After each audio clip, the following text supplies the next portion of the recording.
Welcome to the Ringer Fantasy Football Show. My name is Danny Heifetz, and I'm joined by Danny Kelly and Craig Horlbeck, and we're going to go through our must-add players on waivers for fantasy football after week 1. But first, going to recap Monday Night Football. Weird game.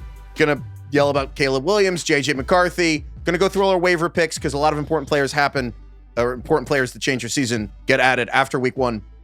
Quick thing with our schedule. We're coming to you on Sunday. We're recording Sunday nights for God, Craig, you said the schedule. We're going to be recording after Sunday night, putting that episode up immediately. We're recording after the Monday night game, which we're doing right now, and that will go up immediately. And then we'll be doing Power Hour Wednesday mornings and our preview show on Friday mornings. Follow us on Instagram and TikTok, Ringer Fantasy Football, and email us fantasy courts too. If you want fantasy courts, we're doing those on Wednesdays this year, ringerfantasyfootball@gmail.com. We record it Tuesday, so email fantasy courts in by Tuesday and trivia questions for this episode. So yeah, with all that said, Monday Night Football, waiver picks, and then a bunch of dumb stuff at the end. Well, I don't know if we're going to keep it or cut it because it was crazy. But anyway, we'll stick around. See if, I don't know how much after the episode happens. We yelled a lot about West Coast time. Anyway, here's the show. This episode of the Ringer Fantasy Football Show is presented by Hyundai. The all-new Hyundai Palisade Hybrid proves that an incredible SUV is so much more than the sum of its parts. It's more than a spacious interior. It's more than being able to navigate difficult terrain. And it's way more than driving farther than you ever thought possible. It's the all-new Hyundai Palisade Hybrid. So much more than just another SUV. Visit HyundaiUSA.com or call 562-314-4603 for more details. Okay, Monday Night Football, weird game. Vikings beat the Bears 27-24. Craig, you just told me you have a first take question you want to throw at DK. That's right. Maybe it's last take because it's the end of the night and we're recording on Monday night for the first time. Welcome. DK. I already know what you're going to ask. Do you? What am I going to ask? What do you? Yeah. Who are you starting? Who are you picking if you pick between JJ and Caleb Williams? You're goddamn right. I know you too well. I'm not saying for this year, for tomorrow. I'm saying for their careers right now. Careers? You can have JJ McCarthy or Caleb Williams. Who are you picking? It's so funny because JJ, he looked like absolute fucking dog shit for the first like 3 quarters of this game, and then absolutely turned it on in the 4th quarter. I'm having a very hard time trying not to like figuring out whether I should stick to my priors on Caleb Williams or just fucking give up because he looked pretty bad in this game again. I mean, I think he made some decent throws. McCarthy or Caleb, they both had some Caleb made some decent throws, and he didn't get sacked in the same manner that he was getting sacked last year. I think he had 1 real sack in this game, plus he stepped out of bounds on that play that was pretty dumb. But so there was signs of improvement. But the long story short, I'm starting to lose my faith in Caleb Williams a little bit, I would say, and so I'd probably take JJ at this point. It's tough, though, because they both are I'm proud of you for answering that question. Yeah. It felt like you weren't going to answer, so thank you for answering. I do appreciate that. I mean, look, I also went on record and saying I think JJ is going to work this year. I think he's going to be good. So this was really a game of 2 halves. Because it was in the take perch, but yeah. This was a game of 2 halves. The Bears came out, marched right down the field, scored a touchdown. The Vikings looked terrible. JJ McCarthy had like 56 yards passing for basically 3 quarters. Had the worst pass of the day with the pick 6 to Justin Jefferson. And then turned it on. 3 touchdowns in the 4th quarter. I would say the number one thing that stood out to JJ McCarthy to me, I think he played okay. I mean, it's his first game. I thought he played okay. Shook off the rust. He shook off the rust. I thought he made a couple good throws. He had a nice scramble at the end. To me, it was the intangible stuff I felt like you could feel. And it seemed like people on the sideline, and it's a good mirror to Caleb, honestly, because you could feel it on the sideline that the offensive linemen like JJ, that the teammates like him, that it felt like a more cohesive team. And you could see him hyping up the team on the sidelines when they weren't on the field, when the offense wasn't on the field. He was dapping up his offensive linemen, which to me is kind of the opposite, even though the Bears started the game really well. The Bears march right down the field. They score a touchdown. Caleb has an awesome scramble, gets in the end zone. And I just watched Tom Brady this week talk about this. I think it was with Dan Patrick. I can't remember. And he was talking about how when there's a touchdown, the quarterback better celebrate with his offensive line. Caleb did not do that. Caleb, where were they? They weren't near him. And he didn't go up to him. By himself? It was him. He did like a thing with Olamide Zaccheaus, and then they ran back to the sidelines. People were hitting his helmet, and he went and sat down alone. And to me, those are the 2 differences between Caleb Williams and JJ McCarthy. Honestly, I thought they both had great moments and bad moments tonight. Unfortunately, Caleb's better moments were kind of at the start of the game, and JJ's were at the end of the game, which matters more, obviously. But I thought the stuff outside the lines was way more impressive for JJ McCarthy. I don't look, you might be right. Like that, it might be what is happening. That just feels incredibly anecdotal. Like it's just like you saw this on the broadcast like one time. You know what I mean? Like I saw that too when JJ was hyping up his teammates. Like that's cool. But we didn't watch him the whole game. When you say the scouting report on JJ McCarthy versus the scouting report on Caleb Williams is like, I know it, sure, I guess you could argue, it's Jim Harbaugh talking about how great JJ McCarthy is. What's he going to say? But I would say that a lot of the narratives around JJ McCarthy was like about he's a gamer, the teammate, he's a lovable guy in the locker room. The second he's on he's at practice, he is a leader. Caleb you never heard that shit about Caleb. It was always about his talent, which he definitely clearly has raw talent, but you never heard about the other stuff with Caleb. Yeah, I mean, I think generally that's true. I would say get some try hard vibes from JJ McCarthy. But like trying hard to win. I mean, you know who the biggest try hard ever is Tom Brady. No, Russell Wilson. Yep. Okay. Another guy he won won a Super Bowl. Yeah. I'm saying, I don't know. I am trying to be balanced and fair on this because I think we can make this mistake where it's like you see a few things happen during a game and it's like you're making these sweeping judgments. And it also comes on the heels of this article that is making the rounds right now, which I feel like is painting your perception of him quite dramatically. Yeah. So yeah. We can mention the article in a second. I do want to just Caleb's game. I want to give a compliment sandwich first to Caleb Williams. So clear, like again, the whole question, him coming out of the draft and everything, incredible improviser, Mahomes-esque with the improv. Cool. You could do that in the Pac-10 or Pac-12, RIP, whatever, the Pac-2. But can you do it in the NFL? And then basically the question with Ben Johnson was, can you get Caleb Williams to play on time, in rhythm, in an offense? Compliment sandwich. Caleb Williams completed his first 10 passes. Now, I think Caleb looked a little uncomfortable in structure tonight. I think there were like design passes, even on the opening drive where he probably had a touchdown to Roma Dunze in the first drive, missed it, a couple ones he missed. However, even if he wasn't totally comfortable in the offense, he was getting the ball out. Caleb Williams' issue with the 67 sacks, the third most sacks in a single season last year, was he held the ball for like 3.5 seconds. That's not a thing in the NFL. You can't hold the ball for 3.5 seconds in the NFL. Like clearly Ben Johnson's gotten through to Caleb at getting the ball out. That, I think, 10 passes is awesome. I don't think he looked great in structure, and this is the weird part. The pre-snap penalties were bizarre, and I know it now it's football season because I'm saying penalties and I can barely say that word, but the pre-snap penalties were really weird. The Bears, by far, led the NFL last year in like false starts and all this stuff.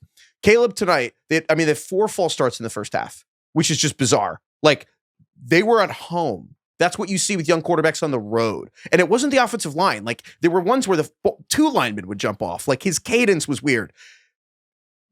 Caleb, the whole game, had trouble motioning receivers, including the last play, the Hail Mary. He motioned DJ Moore wrong and snapped it. Like, that's high school football shit. Snapped it? The ball hit. Well, no, I'm saying he snapped. I don't know. Well, no. So you're saying, okay, so he had 4 false starts. No. Here's why, DK. I just think it's, I mean, yeah. Here's why. I'm talking about this. Okay. So the elephant in the room here is Tyler Dunn at Go Long on Substack had a giant article, a 3-part series about Caleb Williams on the Bears. And it is a mammoth piece. It's very divisive. It has 32 anonymous sources, which on one hand, anonymous sources, many of which are coaches that, frankly, Caleb Williams got fired from last year's Bears staff. So it is, frankly, a lot of anonymous sources with axes to grind. The flip side is 32 people is an incredible amount of sources for a story. So it is, on one hand, I think, described as a hit piece on Caleb Williams.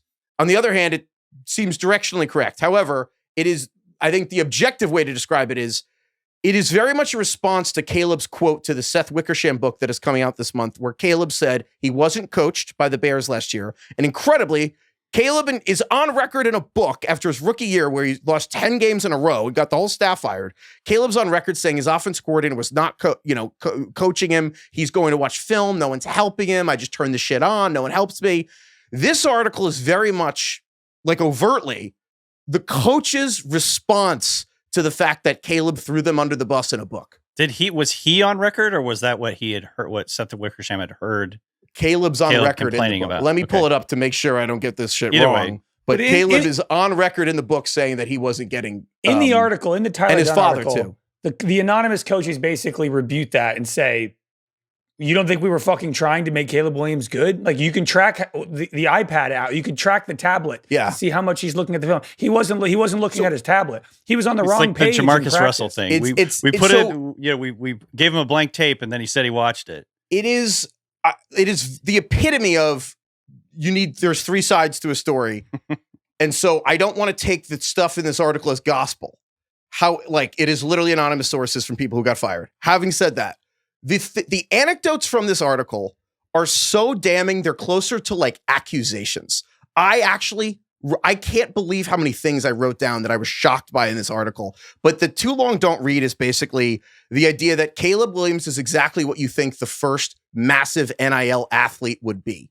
In that he's the first giant college player, underclassman Heisman, who got paid $10 million in college. Everything was handed to him. And then the Bears coddled him as an organization. It paints the GM Ryan Poles as a frankly like very weak guy. It's who just as much of a hit piece against Ryan Poles as it is Caleb Ryan Williams. Poles is the only one who comes out looking horrible on every side. Ryan is the GM. And basically it paints that Ryan Poles took him because the media he was afraid of the backlash. However, I know we're just talking about this right now. I kind of want to go through one of the themes throughout is the lack of preparation that Caleb Williams had that all the coaches paint, including a complete inability to motion players. And that they literally, this is a quote from this article, and it is an anonymous quote. I totally understand that. However, this blew me the fuck away.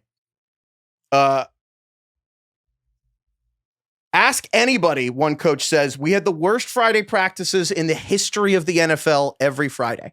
And the idea being that Caleb was on the wrong page of playbooks on Friday and Saturday during walkthroughs, there's this theme from spring on that he couldn't motion receivers and get the snap right, that DJ Moore and Mercedes Lewis, who's 40, the oldest player in the NFL that wasn't a quarterback, wanted Caleb benched when they were like 4-5 because he couldn't motion players. And anyway, I encourage people, if you want to go to the Substack, to read it for yourself if you're interested. I don't want to endorse or not, but that is why I bring up 4 false starts in the first half when the pre-snap penalties was basically the Occam's razor to me is that all the issues the Bears had last year, the coaches are like, this guy wants to throw us under the bus. He was the least prepared player on the team.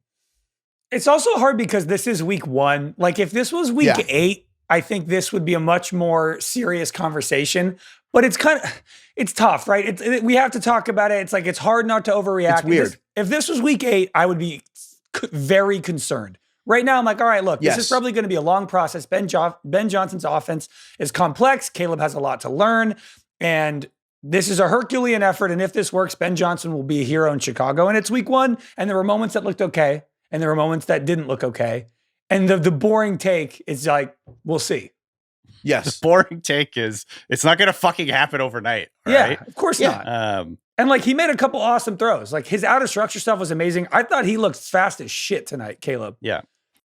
He looked good. He flashed at times, honestly. And then he looked bad at other times. Like, it's just like every other fucking quarterback this week, except for Josh Allen and Lamar Jackson.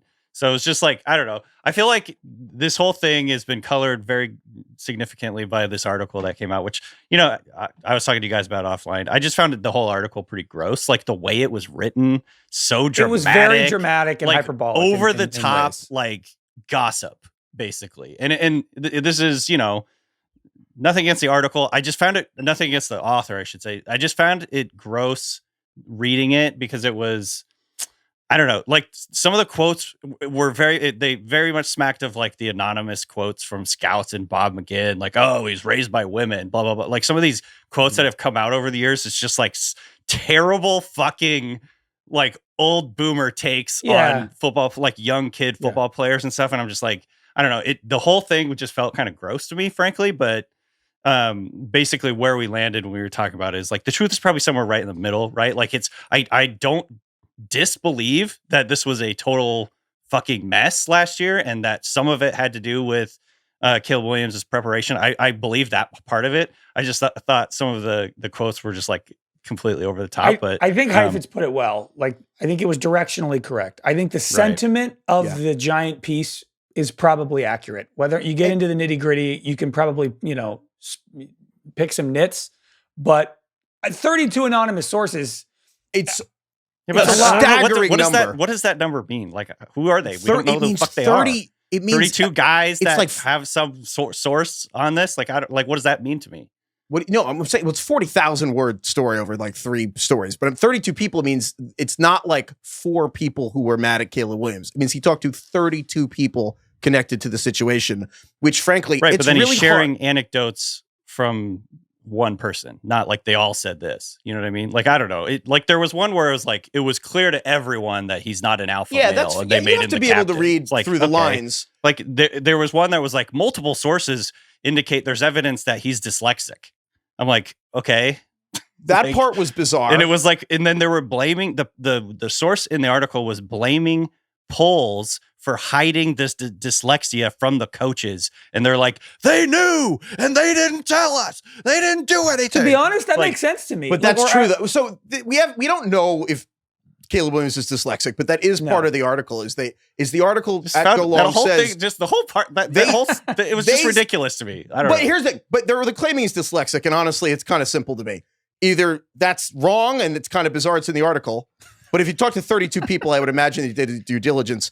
If it's true that the GM knew the starting quarterback #1 pick was dyslexic and didn't tell the head coach, that's kind of fucking crazy. And their job is to teach him. It's like harder than fucking school. Well, yeah, and the reason why he withheld it is because in the article says that polls didn't want it to get out, and then that basically docks Caleb for being dyslexic, and then Caleb would then refuse to go to the Bears. The amount of information a quarterback has to digest this week, like on actual physical, each week on cards and everything, and like literally you're visually teaching them.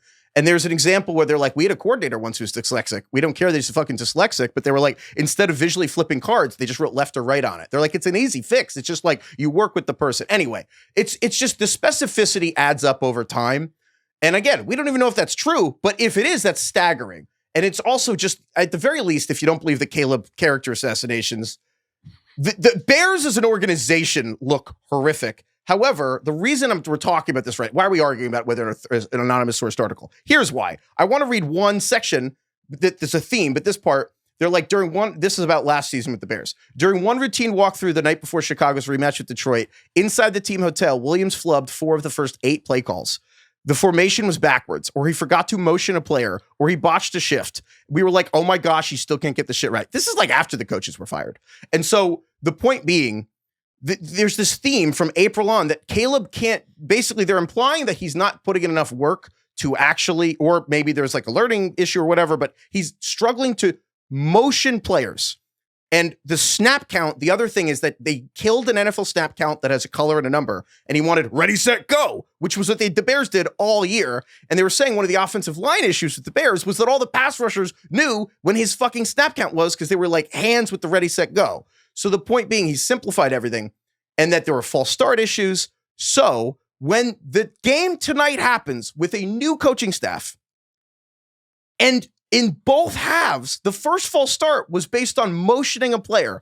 The last play of the game, you're running a Hail Mary, and he motions a player, and he's like, no, go back. And he did it twice in this game. He motioned a player and was like, no, go back. So I'm just saying, this article, maybe it's bullshit, but this article is like he couldn't motion a player all year. And then Ben Johnson comes in and Caleb Williams has 2 different plays he can't motion a guy. And I'm like, what the fuck is going on? You never see that any other game, any other week. You see that twice in a game. You don't see procedurals? Never. You see procedural shit all the time, constantly. What are you talking about? I'm not saying he didn't do that. Why can't the number 1 pick motion game. a receiver? That's a weird, like, I think we're very lenient with Caleb. I feel like for him being the number 1 overall pick, we're being very lenient with how developed he is right now and how good he looks. All I'm saying, DK, is I don't know necessarily what to do with this article, but it's interesting that like the most specific possible complaint immediately came up when the game was on the line. You see what I'm like? That's all I'm saying. It just to me, yeah, I understand that. I understand that. I guess I'm maybe lenient is not the right word. What I would say is like, I just don't know. Like if it was his fault, that's what happened. That's all. What you're talking about tonight? Yeah. With the motions and stuff. You know, it's all a blend of everybody. Again, I think if this is week 8, this is a way bigger issue. It's week 1. Ben Johnson has a complicated offense. It's like, give it some time and we'll see. I would say this showing for him was like a C+. We'll see. Yeah, I agree with that. We'll see. And again, people can go and read the article if they want. I will say this. it is not great at the very least that all these people were willing to go on the record against it. Like, that is not awesome. Well, they didn't go on the record. Or, sorry. Well, okay, but like they found 32 people that wanted to talk some shit. We're about to talk shit. How many quarterbacks get coaches fired? A lot. Yeah. How many end up having almost 36 try to like throw them under the fucking bus? I'm just saying, coming out of last year, after everyone got fired, after Eberflus and Waldron, all of them got fired, and then the Wickersham thing, the little blurb came, it was like everyone was saying, wow, the Bears ruined Caleb Williams. It was all on the coaches. My God, the guy didn't even know. Shane, are we live Waldron? How many times did we throw him under the bus? And it was like, my God. That was not us. That was fucking that was Jackson JSN. Smith and Jigba. But that's not our fucking fault. But the entire that's thing not about Caleb's like, fault. Oh my God, they didn't even tell him what film to watch. I can see an entire coaching staff that has been defenestrated getting a little upset at you don't think we told him what film to watch? Are you fucking kidding me? You don't think we tried to make this guy good and have him prepare? It is the fuck. We're NFL coaches. Of course we're trying to prepare. It is whatever you want to call it. Gossip, palace intrigue, whatever it is. The truth is it will hang over the Bears season until he improves. It's week 1. Honestly, maybe the Bears just look fucking awesome next week. So we'll see.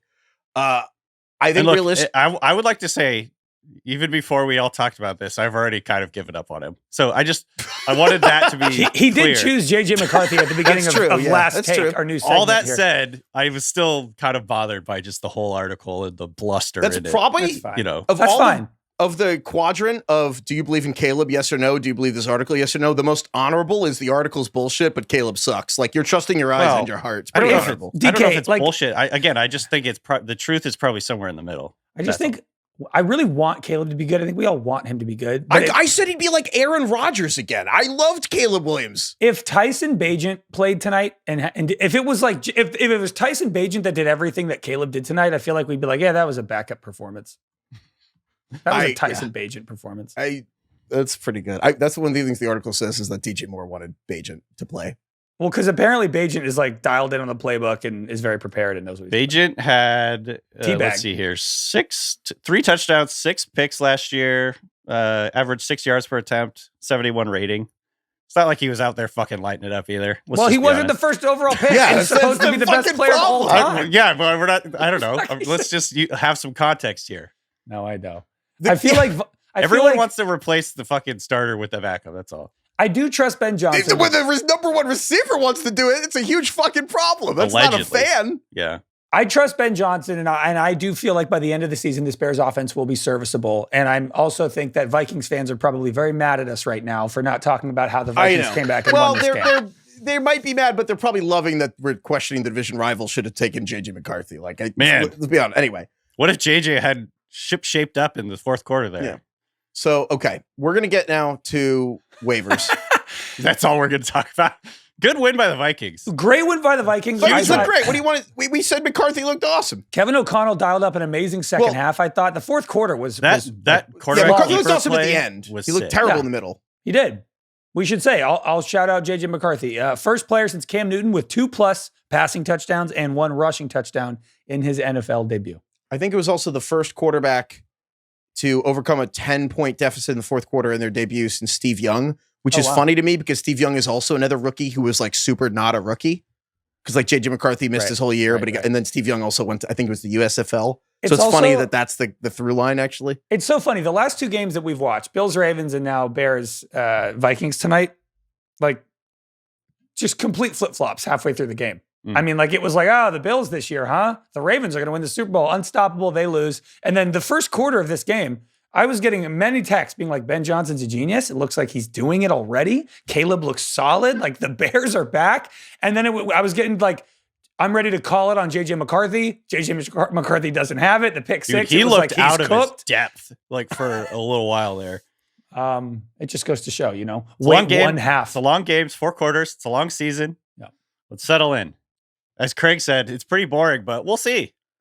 It's pretty boring, but we'll see. I do think JJ McCarthy wears too much eye black. Yeah, but that's because he turns into a warrior on the field. It's Craig. like borderline in his mouth. It was did like you see, around the did corners you see of his lips. There was like a story about this today, Craig. He talked about putting on that war paint too much. and going out on. He looks like a little kid. Going out to battle. No, it's too much. He looks like a little kid because he's 22.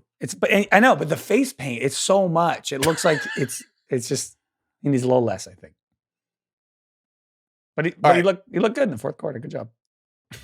The Ringer Fantasy Football Show is brought to you by FanDuel. Football fans, every NFL Thursday is your chance to hit the jackpot on FanDuel, because with FanDuel's Thursday touchdown jackpot, you can win a share of $2 million in bonus bets each week. To get in on this Thursday's action, all you have to do is place an anytime touchdown scorer bet before the game between the Commanders and Packers kicks off. And if your player scores the first or last touchdown of the game, you'll win your bet plus a share of bonus bets. That's FanDuel.com/RingerFantasy for your chance to win a share of $2 million in bonus bets. Play your game with FanDuel, an official sports betting partner of the NFL.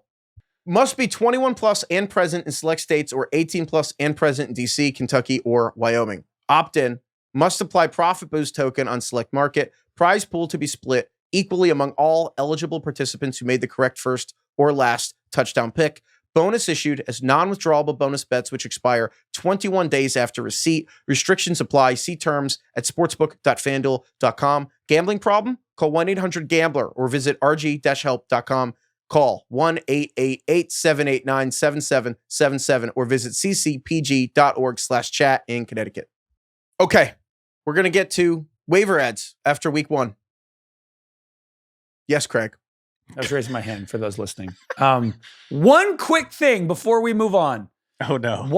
Am I an idiot? The answer might be yes. It usually is. Why there was 2 minutes and 2 seconds left. The Bears kicked off to Minnesota. Oh, yeah. Why didn't they kick the ball out of bounds on the kickoff? So yeah, that was dumb. My guess.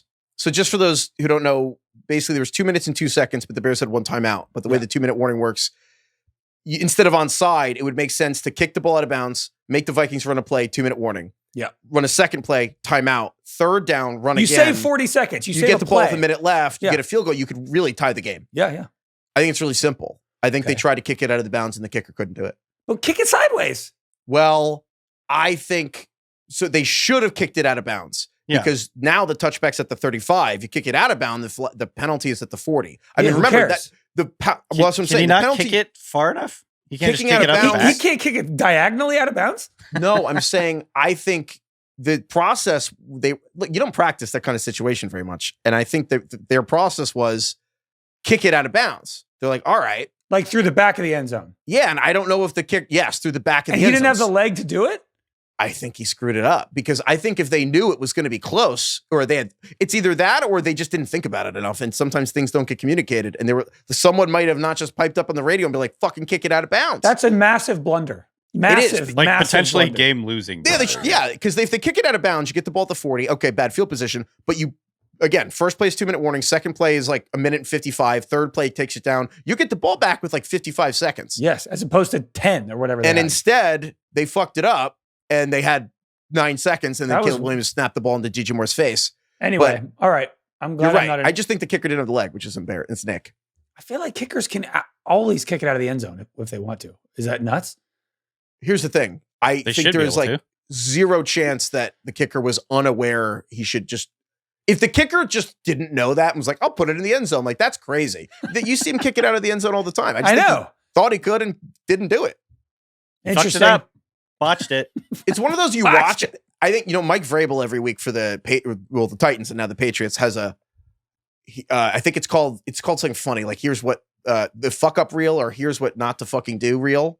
Mm-hmm. And that's like the epitome of special teams. Like, here's what, we're going to kick this out of bounds, put it in the 40, kick it sideways. Yeah. Anyway. Okay. So we're going to go waivers. Week 1, it's waivers. It's a big deal. It's very important. Sometimes seasons are won and lost sometimes by guys you add in the first few weeks sometimes. So we're going to go through and we're going to pick up. What? You're laughing, Deke. What's so funny? Just no pressure. Jeez Louise. Well, I'm just saying it's true. Kyron Williams was Puka Nakua. These guys were like week 1 picks sometimes. And like, I'm saying, I hope I know who the league winners are this week. Well, yeah. So anyway. I do. We're going to go through position by position. And here's how it works. We are going to try to simulate like waivers where only one of us is going to get a player. Mm-hmm. And we're all going to try to submit our best guy. And then we're going to see only one person's going to get them. And then you're going to be like, all right, who's your second pick? Who's your third pick? And we're going to try to give you options to simulate because we don't know exactly who's available in your leagues to those listening, but we're going to try to give you basically our ranked thoughts. We also have dumb trivia questions that decide our waiver order on this show. I kind of forgot about the shame involved with some of these guesses. Only you feel the shame. I feel a little bit of shame. I feel none, which is probably pretty good representation of the show. Oh no, I didn't know how many boats were at D-Day. Okay, who cares? Like I'll never get over how much the clouds weigh. Yeah. Yeah, that one's still I literally guessed like 3 pounds. So and the answer for those who don't know is a billion with a B. Did I guess 0? I think I was like 0. It doesn't weigh anything because it's fucking floating. Yeah. And then when I probably said 5 pounds and DK said 0, and I was like, I'm an idiot. It's obviously 0. And it's a billion. I would posit, Craig, there's no difference between 5 pounds and a million. That was where we learned, I think it was a billion. I think that's where we learned the difference in weight and mass. But anyway. Right. Okay, I want to start with running backs here. Mm-hmm. DK, do you agree overall? I think it's a pretty weak week at running back. Yeah. Like, this isn't even weak is maybe it's there's a lot of ways you could go with it. And it's hard to pick number one. I would say the number one. I found this to be somewhat light, somewhat thin. Yes. I thought it was the easiest. Yeah. So who if of all the way, and again, we try to do like generally people who are available. We try to do like 40-ish%, but ESPN, Yahoo, Sleeper, they all have different things. So we're going to try to guess. But DK, with that said, of the running backs widely available, who's the number one player you would add off of waivers after week 1? Dylan Sampson for the Browns would be the guy I think I would prioritize this week. There's a handful of others, but we'll start with him. Dylan Sampson, who caught 8 passes this week, which has really saved him because on the ground, the Browns didn't really do anything. Can I give you a stat on that? Yeah. Before this week, 4 rookie running backs in NFL history had ever caught 7 passes in their first game. He got Dylan 8. Sampson did it. He's the 5th. Joe Flacco, baby. The Kingmaker. Yeah. So, I had Dylan Sampson too.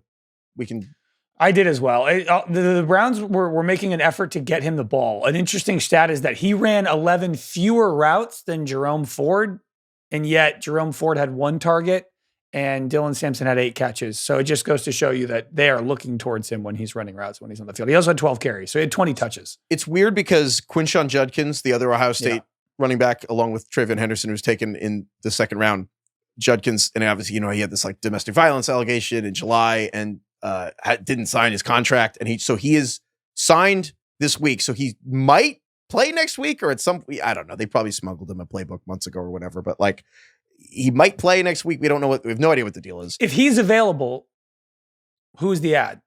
He's about 55% in ESPN and Yahoo. Quinshon Judkins versus Dylan Sampson. So I think Judkins could still get suspended. I'm not going to pretend for a second to understand what's going on with Quinshon Judkins. It's been one of the stranger situations, but I kind of will believe it when I see it that he contributes. I guess put it this way. Maybe Dylan Sampson takes a step back because it's Judkins, it's Ford, it's Sampson. The thing about these like rookie like running backs that aren't taken really high or dart throws are like you're just trying to guess whether the coaches are going to trust them. Mm-hmm. I can't remember a situation where you're going to be like, yeah. Obviously, they trust him. They threw him. He got 8 passes in week 1. The hardest part to me of the game to contribute to as a rookie is the passing game. And the fact that not only did they have it in the game plan to trust him, but then Joe Flacco went back to him 7 more times, to me suggests like they know down the road there will be no hesitancy with an injury or a suspension that he's going to get it back. That's the hardest part to figure out. And we know that Dylan Sampson can do it. So I like Dylan Sampson as an ad. Also, how long is the ramp up going to be for Quinshon Judkins? He hasn't even been with the team. He just got signed like a few days ago. Exactly. So he's been away. We talk about how injuries in the preseason or in the training camp or whatever can really set a rookie back. It's very hard once that whole machine of a franchise gets moving down the track or whatever, to get on when you're coming in as a rookie, your head swimming. You don't know. He probably doesn't even know his teammates yet. So OTAs is like days. Yeah. I just want to know how long, because there's people talking about like, oh, he could come in and in 2 weeks he'll be the starter. I'm like, maybe, but that seems far-fetched to me based on the fact that he has not even been with the fucking team yet. I totally agree, DK. I totally agree. So yeah, I think Sampson, and again, I don't think he's elite again, it's still the Browns offense, but I think Sampson's a very solid ad. So, I gotta say, the Browns are like they should be renamed the Cleveland Waivers, because every year it's just like, which is it? Do I add Cedric Tillman this week? Is it Jerome Ford? Which random tight end am I adding? It's always the Browns. All right. Well, Craig, this is a big moment. That's right. This is the inaugural showdown time of 2025. And we are starting off with the Dylan Sampson showdown time. Missed that. Gong is an onomatopoeia. Oh, yeah. Gong, the sound of gong makes sounds like gong. Oh, yeah, that's a good point. Anyway, that's what you can expect out of this show. There you go. All the people listening for the first time this year are super confused. Craig is dialed. They're like, Craig, the kickoff thing and then the gong thing? He's stupid. So for those who don't know, we've been talking about lefties and righties recently and a whole thing. And then we talked about there's this like one snail that's like has a lefty swirl so that he can't mate with the other snails. And it's like we need to find him a 1 in 40,000 snail. Anyway, so this trivia question's from Dave. D-Bone. David. I'm terrified of every trivia question. No matter how Heifetz starts the question, I'm like, I get a sinking feeling in my It doesn't matter what the subject is. I'm like, God damn it. Of course it was this. How dumb are we going to sound right now? Dave says, on average, how many teeth does a snail have? Oh. Yes, they have teeth. Oh, thank you for confirming that, because the answer could have been 0. He said teeth. Didn't include that answer either. We have to Google it after. How many teeth like tooth? Do snails have? So it's going to be 1? I don't know. Do you know how many fucking teeth the snail has? I'm going to go with more than 1. I don't think any animal has 1 tooth. Just 1 buck tooth. I guess that wouldn't make any sense. Does any animal have 1 tooth? It's for climbing. Insane. Email us if an animal has 1 tooth. What you just got to say an answer. Come on. You ready? Yeah. Sure. 3, 2, 1. 32. Oh, crap. So Craig said 32. I said 30. Heifetz said 1,000. I said 40,000. 40,000? I have a great range here. Jesus Christ. I'm Googling snails. How many teeth? Craig. Oh! What is it? It's 3,000 to 25,000, which actually is a massive. Okay, that really impacts. That really matters. That actually really matters. Whether it's 3,000 or 25,000.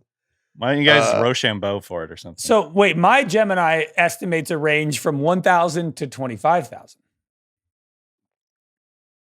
It's kind of bullshit. How many did you say, Heifetz?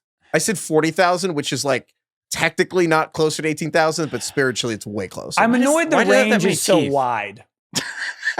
I hate that. Next time, Google Gemini's widest. The suggested questions on Google are the dumbest things ever. Why does Dave not give an answer? No, he said Google it. Okay, Dave. Next time we need to have one number that people can. Snailworld.com. An article from snailworld.org. Snailworld.com in an article from February 2024 says most snails have somewhere between 1,000 and 12,000 teeth. All right. So who wins? Craig? I think Craig wins. Unlike human teeth, snail teeth. 30. Unlike human teeth, snail teeth are not attached to the jaw.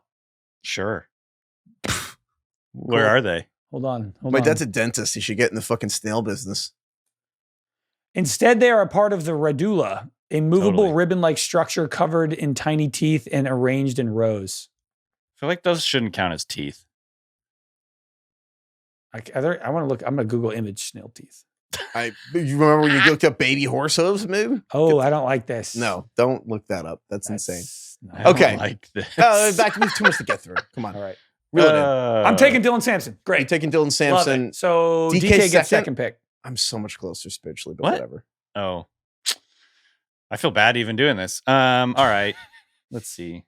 Wow, what a start. I think I'm going to go with Trey Benson from the Cardinals. They actually ended up rotating James Conner and Trey Benson a little bit more than expected. It was about 60-40 backfield split. Benson had 8 carries for 69 yards, had a catch for 6 yards. I like Trey Benson. His rookie year was very not encouraging, but I like the usage in this first game. He had a big run. So I'll just go Trey Benson. You liked him out of the draft a lot, Trey Benson. I did a lot. And then he did not do anything as a rookie. He's young. It was tough. But I still have hope. So, okay, so I'm third here. I want to read an email from Maureen. M-Bone. Maureen says, in the summer, I enjoy key lime blended Chobani yogurt for breakfast. In the winter, I like a Belvita breakfast biscuit dipped in English breakfast tea. Damn, that sounds lovely. Belvita's fucking rock. I'm going to make... Yeah. Yeah. So I'm going to make you guys answer. This is going to answer my question. Maureen says, my question's about the Jaguars running back situation. I grabbed Tank Bigsby with my second last draft pick. Then I got Bhayshul Tuten with my last draft pick. Both are looking like they're going to be used. Not that much. And I'd like to drop one of them to pick up Hollywood Brown, but like, which would you keep? Which would you drop? And then like 2 hours after she sent this email, the Jaguars traded Tank Bigsby to the Eagles for a 5th and 6th round pick. So I wanted to ask you guys, let's say they're both available. How do you feel about like Tank Bigsby, who now seems like the number one backup to Saquon Barkley? I feel like Will Shipley's injury is probably worse than you think. He left that week 1 game versus the Cowboys. There were reports coming out that they traded for him because they like him as a returner, Tank Bigsby. If they give up a 5th and a 6th for a returner, I mean, I guess maybe you want to win a Super Bowl. I don't know. But so I guess because now I'm like I'm kind of like, I feel like I should take Bhayshul Tuten because Travis Etienne looked good, but Tank Bigsby's gone. So I feel like I should take Bhayshul Tuten. However, if someone cuts Tank Bigsby, again, we talked about how Saquon, the math of people coming off 500 touches, just generally speaking, there's like a 50-50 chance he misses time. And I'm like, what if Tank Bigsby's like fucking replaces Saquon? It's any capacity. So I don't know. Would you guys rather chase Bhayshul Tuten being like the 10% chance he's a Kirkland brand Devon Achane, or do you want Tank Bigsby? This is a pathetic conversation, but would you rather Tank Bigsby trailing Saquon? I guess the answer is take a receiver. I would rather have Bhayshul Tuten, I think.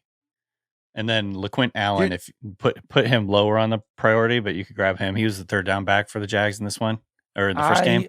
I need to see what's going on with Will Shipley first, because he left. He didn't play the second half, but he said he was questionable to come back. If this injury is quite serious, I think I would take Tank Bigsby. I guess it's just like, why did they trade? If Will Shipley's fine, why did the Eagles trade? Well, the reporter for the Athletic, one of the Eagles reporters, I saw this, said that his what he understands is that they traded for him to be a kick returner, not because they don't like their backup running back situation. They have Will Shipley, they have AJ Dillon. Who else do they have? I feel like they have another guy. Well, then I guess I would go with Tuten. Yeah. All right. The problem is if you add him in your group chat, everyone's like, oh, Danny, you beat Tuten. Yeah.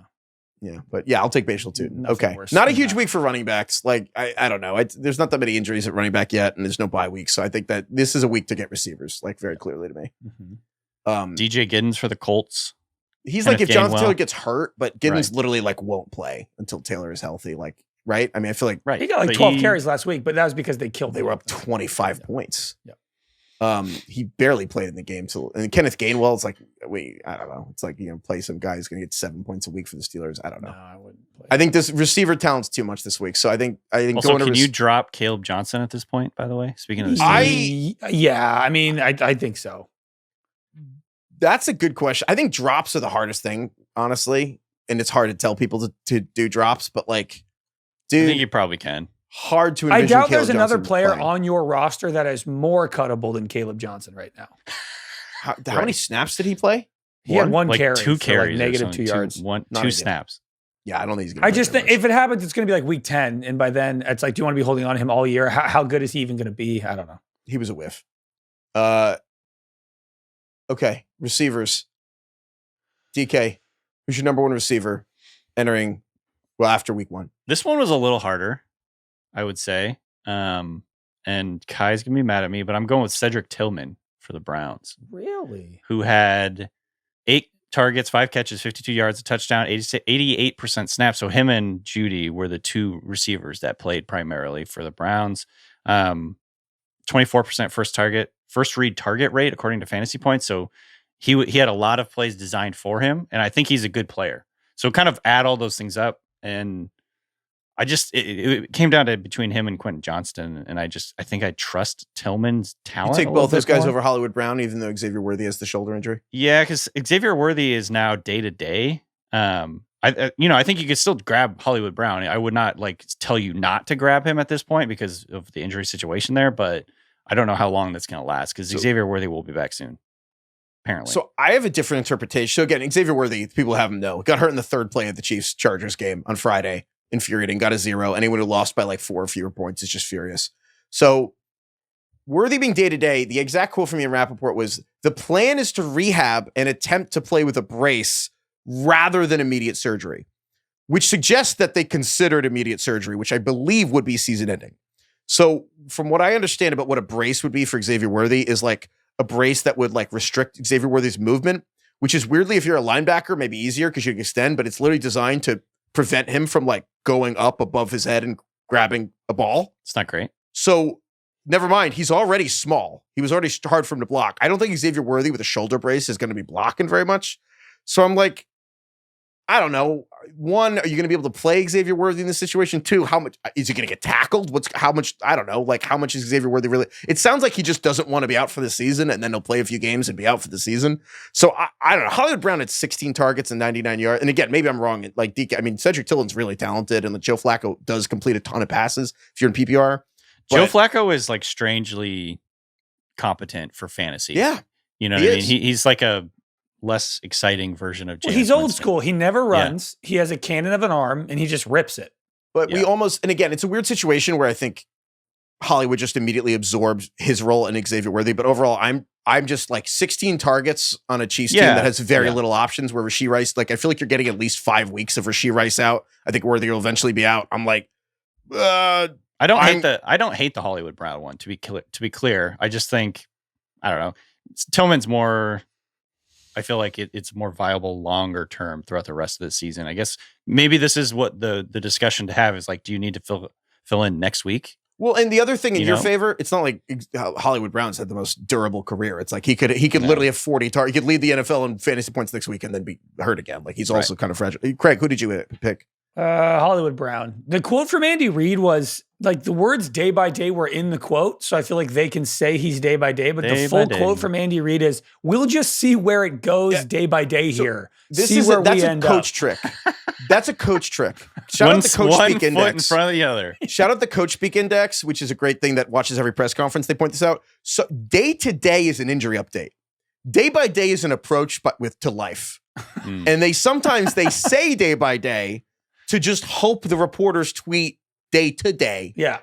But day by day is like the guy's out for the season and doesn't know it. We'll just see where it goes day by day here. Yeah. So anyway, then it's just Craig and I for the Hollywood Brown showdown time. I'll get on board with Hollywood Brown because I did not hear the Andy Reid quote. I just saw day to day and I was like, oh, that seems like he's probably close back. But I think regardless, even if DK chooses somebody else, I think it should always be the three of us. I want to take part in this fucking thing. Rappaport saying attempt to play with a brace is not he will play with a brace. I just like shudder at like suggesting people should pick up Hollywood Brown after the history that we have, but it's hard. You loved Hollywood Brown at the draft. He's a first round pick. I know. And then he just kind of let me down a lot. 16 targets. Oh, this is deep seated for you. Yeah. Or imagine not picking him now, letting me get him. All right. It is the Hollywood, Florida, Brown. North Hollywood. Showdown North time. Hollywood, Florida. The Bakersfield Brown. Oh my God. This is from Luke. Elbone. Yeah. Oh, ahoy fellows from Ireland. Away. Oh, wow. See you soon, King. Did he say Luke ahoy? What'd you say? Did he say ahoy from Ireland? He did. Oh. Luke says Irish people say ahoy a lot. You know that was the first answer for the telephone. It's the first word said on the telephone by Alexander Graham Bell was ahoy. He wanted people to say ahoy when they answered the phone. Oh yeah, that's right. I have heard that. That's funny. I like ahoy. Anyway, the trivia question is: the largest distance between capital cities of countries that share a land border is Moscow in Russia to Pyongyang in North Korea. How far are those two cities apart? Moscow and Pyongyang. How far is Moscow from Pyongyang? Which is two different capital cities that are connected. I'll pull. You guys are never going to believe this, but I'm bad with mileage on Earth. It's hard for you to determine the distance between Moscow and Pyongyang offhand. Yes. That's embarrassing. But I don't think I could tell you how many miles it is across the United States. Like I know I've heard that 100 times. Don't tell him, Craig. Yeah, I don't remember. I don't know the exact number, but I have it. What do you think it is, DK? I know generally what it is. Fuck, I don't even want to say. Is it like 5,000 miles? Yeah. 3,000? That's honestly, right. It doesn't matter. That might help you or hurt you. Yeah. It might. If we've learned one thing doing trivia, it's the person who knows the least does the best. Also, when I picture a globe, you know the whole thing where it's like the maps we see are distorted and don't actually reflect the size of the nations because they have to fit on a square map. You know, but if you look at a globe, it's like countries and states are way bigger or smaller than you think. I have my answer. Oh, hell. I got it. I have my answer. Oh, hell. Okay. All right. I got an idea. All right. 3, 2, 1. 9,000. I said 8. Craig, what the fuck? You said 8 what? 1,000 miles. Okay, 8,000. I said 9,000. What'd you say, Heifetz? Craig keeps one up in me. I said 20,000. Because America's what? 3,000 miles? Yeah. Yeah. I think the Earth is like 70 or 80,000 circumference. And in my head, I what's thought Russia? it was 3 United States. Is how I thought about it. Distance is you can't walk. The Google Maps is kind of the Earth's circumference is 24,000 miles for the record. Well, I'm gonna do terribly then. Is it really? I mean, according to Google. According to snailworld.com. Pyongyang. You really 4,000 miles. Does DK win? That's DK incredible. won. Hell Wait, yes. Is the perimeter really? Oh, well, I got that wrong. Jesus. That's an immediate comeuppance. Incredible. The person who knows the least always wins is so true. There's a metaphor there for life. I mean, this is one of those things, Heifetz, I've probably heard how far it is across the U.S. like 100 times, and it never sticks for some reason. I'm always like, I can never remember. In my head, it's 3,000-ish, right? Yes, definitely. Yeah. Okay, hold on. Now I got to Google it. That one's right. I'm pretty sure it's around 3,000. I don't know exactly. Yeah, 2,800. Yeah. Okay. All right. So DK we talked to him in Xavier Worthy and then he won. So we didn't fucking get. Or I don't even want Hollywood Brown. Even okay. You taking him or not? No. I'll fucking take he him. gets him. Tillman. I get Hollywood Brown. Wait, did he take Tillman or Hollywood Brown? He took Tillman, but he joined in on the trivia for fun. Okay, fine. You took Tillman. You get Hollywood Brown. Who do you want? Now you have to take Quentin Johnson. It's just not good for me to be with Hollywood Brown. You take him, Craig. I'm torn. There is an obvious pick here, which is Quentin Johnson for the Chargers, who had 5 catches, 79 yards, 2 touchdowns. I mean, he's the X for the Chargers, 3 receiver sets. Like I got a deep cut. That's like a season-long bet that I really like. I was going to say, there's a guy I kind of want more. Who do you think? DK, do you think I'm going to say Elik Iomenor? Yes. Yeah. Really? Yeah, for sure. Dude, he's another who he had like a bunch of target. It didn't turn into production, but like they just couldn't complete passes in that game. If you won this week, you're like top 4 in the league, things are good, but maybe you have a Caleb Johnson on your bench or somebody who didn't pan out, and you just want a guy that no one's going to be adding because everyone's going to be upbidding like Quentin Johnson and Keenan Allen and Hollywood Brown, Cedric Tillman. I think Elik Iomenor, he had 7 targets. I think everybody on the Titans is a buy low, to be honest. Mm-hmm. And he finished top 10 in first read target share this week, which is pretty crazy considering it's his NFL debut. I mean, this guy was not a day 1 pick or anything like that, but he's Craig, we were on this guy since day 1. We were out of Stanford. He's the number 2 guy on the Titans already. And if Cam Ward is decent, I think he'll be solid. And could be very good. He's also the kind of like contested catch. He bodied Travis Hunter. I mean, Travis Hunter's worst tape as a cornerback was versus Elik at Stanford. And I will say also, he's the kind of like jump ball receiver. Cam Ward's going to give him shots. There are a few guys I would take over him though. I think Quentin Johnson for the Chargers is like an obvious pick, but I'm kind of like, he had 2 touchdowns. I'm like, is that Calvin Austin for the Steelers? If you're in full PPR, Calvin Austin, I think Calvin Austin, frankly, is going to be like the Deontay Johnson cosplay of like, I just think Calvin Austin's going to get a lot of targets.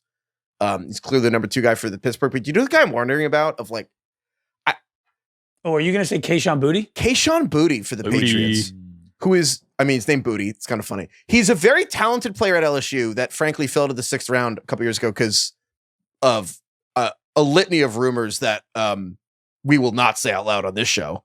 But he was on the same LSU team as Brian Thomas and Malik Neighbors with Jane Daniels. And talent is not the question with Boutte. And people thought he was going to be a first rounder. People thought Kayshon Boutte was going to be a first round pick. Hurt, fell to the 6th round pick. Things kind of fell apart. Things fell apart. Having said that, Nate Yonke at PFF, who does incredible work, had a stat that blew my fucking mind, which was if you go back to the last 4 weeks, which including the last 3 weeks of last season and this week, Kayshon Boutte is top 5 in receiving yards. He's 343 yards. That's wild. Wait, and I was like, I think say that in the again? NFL Since the when? last 4 weeks of the season. So it's like this week and the last 3 weeks Regular of last season. year. Regular season, yes, which is a little squishy because week 18 is weird. But Stats. he's 5th in receiving yards. Lies, damn lies, and stats, right? And I was like, what?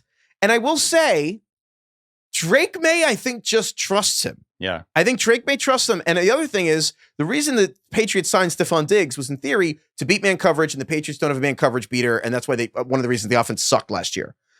But Diggs is 31 coming off an ACL tear and like doesn't seem like he's a man beater right now. I think Kayshon Boutte's like the number one receiver on this team, and he's young and like actually, unlike Diggs, part of the New England's future. Also, the Patriots didn't even want Diggs. They wanted fucking Chris Godwin, and he spurned them. And then you have 20 minutes to find a new receiver, and they gave Godwin's money to Diggs. But I'm like, I kind of just think if you're talking about the course of the season, if you still believe the Drake May hype of the last 6 months, which is waning, I just kind of think Boutte's just the number one receiver in an offense, and he's on waivers.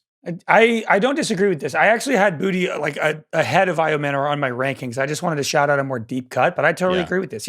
So his last 4 games, 95 yards, 28 yards, 117, and then this week he had 103. He led the Patriots in routes run. He and Matt Collins are the guys handling the 2 wide receiver sets. Which that is incredible. He's in the 2 receiver sets with Matt Collins, Kayshon Boutte, like not Demario Douglas, not Stephon Diggs, like and so I'm just saying, like, it's funny. Nobody talked about it was was Diggs. It was Demario Douglas is going to be the guy who takes off this year. Kyle Williams, and I'm like, I think Boutte's just better than all these guys. And so I mean, they cut Javon Baker, so anyway, maybe the Patriots offense is going to suck, and it doesn't matter that he's the number one. And like that's the Chargers are going to be better offense. But like the thing with Quentin Johnson to me, it's whack-a-mole. It's Ladd McConkey, it's Keenan Allen. It's Quentin Johnson. I'm like, I don't know. I just kind of think Drake May is going to say fuck it and throw this ball a lot. So I'm going to pick Kayshon Boutte. We're never going to believe in We keep saying that Quentin with Quentin Johnston, but like the guys have like 12 touchdowns in the last 12 games. And to be clear, Quentin Johnson, I think will be and again, we probably should take him first. Realistically though, like if you don't, I think Quentin Johnson is going to be one of the top waiver claims because he scored 24 points in week 1. So I guess maybe put Quentin Johnson first. But I actually think if you get Kayshon Boutte, you might just be better. But also, I don't think anyone's going to take Boutte if you take Quentin Johnson necessarily. Demario Douglas had the weirdest stat line. He had 7 targets, 2 catches, -2 yards, and a touchdown. Damn, I meant to look that up. I actually thought that never happened. I wonder if that's ever happened in NFL history. 7 targets, -2 yards, and a touchdown. There's no way that's happened. A long of 2 yards. 7 targets that have -2 yards and you scored is preposterous. Okay. Other receivers, so Boutte, Tillman, Calvin Austin, Quentin Johnson. Are there any other? I think that's a pretty good list. I actually think Josh Palmer, baby. Josh Palmer. My problem is, isn't that the biggest game they're going to have all year? Yep. How are the Bills going to outdo the passing of that game? Unfortunately, as much as I want to say, take him, he's like a 4 catches for 50 yards. That's kind of like his max. Big picture, Dylan Sampson at running back. And then if you can't get him, I'm like, take these receivers. I think all these guys could have production. Tillman, Johnson, Calvin Austin, Hollywood Brown, Kayshon Boutte, like these guys have season-long impact to me in a way that running backs, it's like you wait for someone to get hurt. I'd rather have the receivers. Do you guys agree with that? Yeah. Okay. All right. We're going to get to tight ends, but first, now it's time for a special part of today's episode brought to you by NFL Sunday Ticket on YouTube TV. If you're an NFL fan like us, there's one move to make before the season kicks off, and that's subscribing to NFL Sunday Ticket on YouTube TV. You get every game, every Sunday, all in one place, and you can watch up to 4 games at once with multi-view, so you never miss a key moment on the field. Mm-hmm. It's an incredible feature, but with so many to choose from, narrowing it down to 4 is a job for experts. Let me at it. There you go. All right. It's never too early to start thinking about next week. Week 2, here's what I'm looking at for my multi-view $4. Hold on. Sorry, Craig. I actually have to read a disclaimer before you start. Okay. I don't know if we can keep that. But we're keeping it. Go ahead. Okay. There you go. Disclaim away. With NFL Sunday Ticket for out-of-market games and YouTube TV base plan for local and national games, requires base plan, excludes digital-only games and commercial use. Terms, embargoes, and restrictions apply. No refunds. Can I go now? Craig, go, you want to cook here with the Dream Multi-View lineup? Well, I want you guys to tell me what you think. All right, so here's my 4. 1, for sure, Steelers, Seahawks. Right? Yes. I'm looking at the morning games. That's got to be in there. Number 2, Bills, Jets. Morning. Some people call it the afternoon, but yeah. Right. Where I live, I feel like that's okay if I call it the morning games because they are for me. So I'm going Steelers, Seahawks. I'm going Jets, Bills. Now it gets a little hairier in the morning slate. I'm going to go Bengals, Jags. And then, do I want to throw in Giants, Cowboys? No, not my dream multi-view. I'm not watching that game. I want to forget that game as soon as Russell Wilson's going to play. Give me Rams Titans. I want to see Cam Ward again. Too, yeah. So did you leave it? Wait, you kept you put in Bears Lions, right? No. That's Ben Johnson versus You're not the Lions. watching Bears Lions? Ben Johnson versus Detroit. You have to have that. All right, we'll add that. Can we hold on? Let me talk. Can we do $5? I got to talk to YouTube. We'll see. Okay, we'll do Bears Lions. We'll get rid of what? You want to get rid of Rams Titans, or you want to get rid of Rams Bengals Titans. Jags? I kind of want to see Bengals Jags. Me too. All right. See you later, Rams Titans. With every game, every Sunday at your fingertips, choosing the ones that deserve a spot on your multi-view screen is serious business, seriously fun business. Never miss a moment of the action with NFL Sunday Ticket on YouTube TV. And right now, you can get NFL Sunday Ticket month to month and cancel anytime. Go to youtube.com/RingerFantasy to sign up now. Local and national games on YouTube TV. NFL Sunday Ticket for out-of-market games. Excludes digital-only games. Base plan required. Renews every month during the 2025 regular season only. Your membership for the following month can be canceled anytime before your renewal date. Terms, restrictions, and embargoes apply. Commercial use excluded. Okay, let's get to tight ends. I feel like this is where the most news happened because, number one, I mean, the Niners imploded. Not imploded, but George Kittle's going to miss 3 to 5 weeks with a hamstring, so he might go on injury reserve. Brock Purdy has a toe and a shoulder injury to his non-throwing shoulder, but then the toe, Shanahan said the toe is worse than the shoulder. And then Juwan Jennings did he hurt his shoulder too separately? Yeah, Yep. So that happened. The healthiest player in the Niners is Christian McCaffrey right now. So he gave him 31 carries. When you put it like that, that's incredible. So when we were going over tight ends to add, I think we were wondering if we should include Kyle Pitts. Are we going to just acknowledge that Kyle Pitts, if he's available in your league, just go get him? Yeah, which is awesome for us in the show and for Kyle Pitts. He's 65% rostered-ish in ESPN and Yahoo. If he's there, I would go get him. Drake London banged his shoulder up. Darnell Mooney is out. And he definitely has a good rapport with Michael Penix. So I would say he is a viable guy right now. I think Pitts is good enough to justify a waiver ad just by week 1. Yeah. Even if Drake London's playing. But if Drake London's not playing, Kyle Pitts has a brand new way to disappoint you. I started him last week because I'm brave and it paid off. He had 11 points. There you go. That's living on the edge, baby. I will say you should add Kyle Pitts because if Drake London misses time, It's also, it is crazy what double digits will do for your mental health and fantasy versus single digits. The difference between 9 points and 10 points is monumental. Yeah. It's really unbelievable. Okay, so we're saying get Pitts over all the people we're about to mention. But with that said, non-Pitts category, DK, number 1 tight end to add after week 1.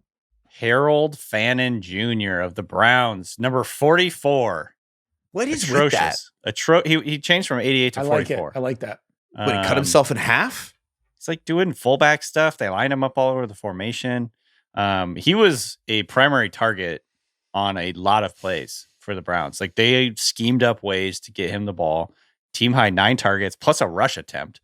72% snap rate in his first game, which is great. There's a lot of tight ends that we were thinking might be fantasy factors that didn't hit that this week.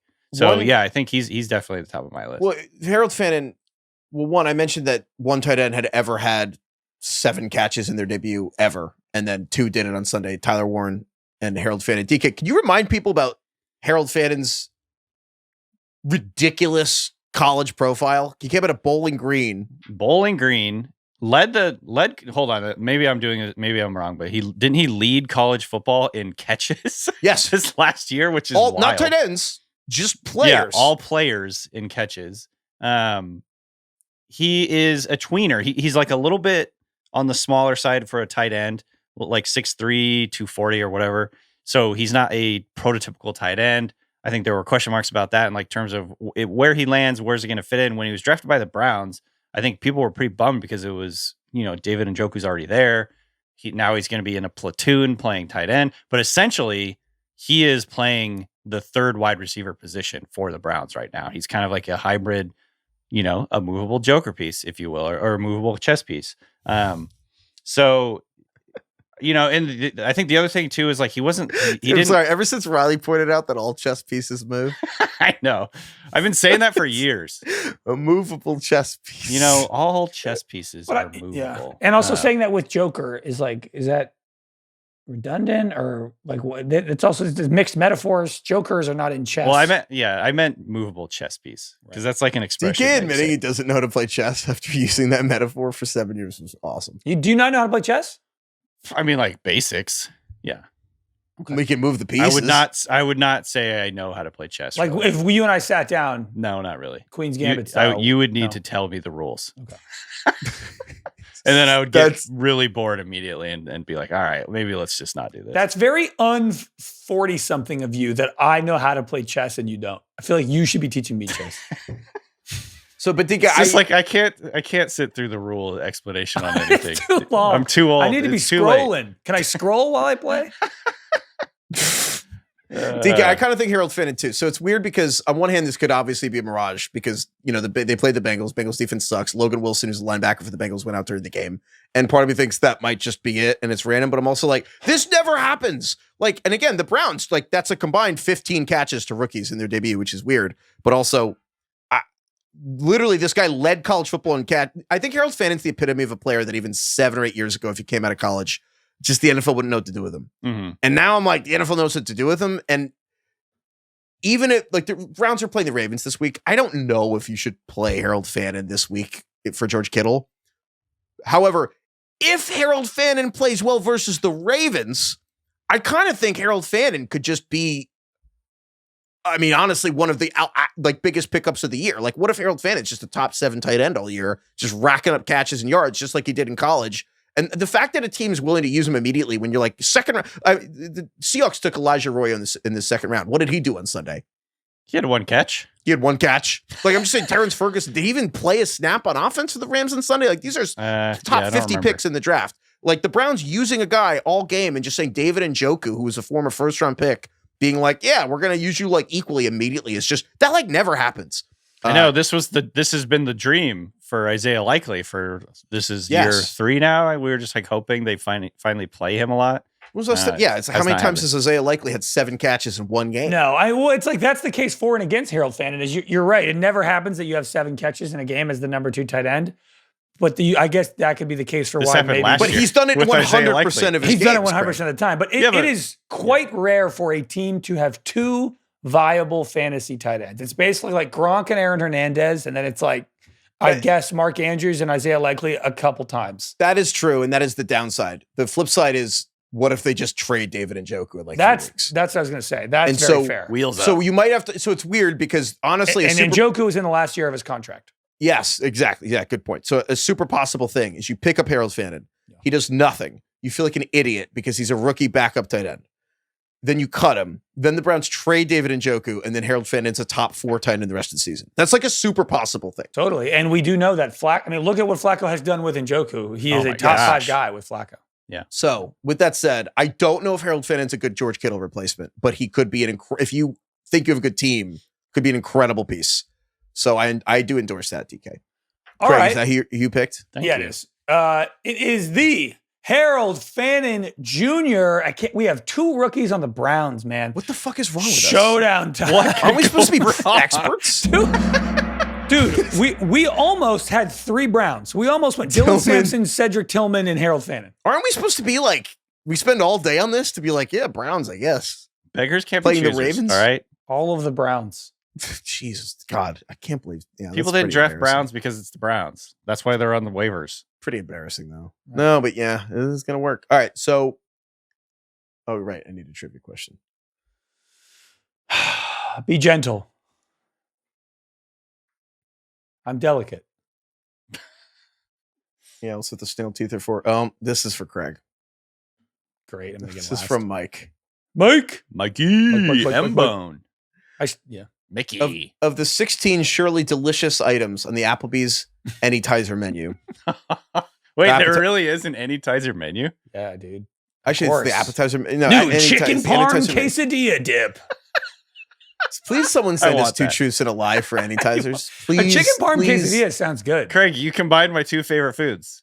Oh, chicken really? parm and quesadilla. I love chicken parm.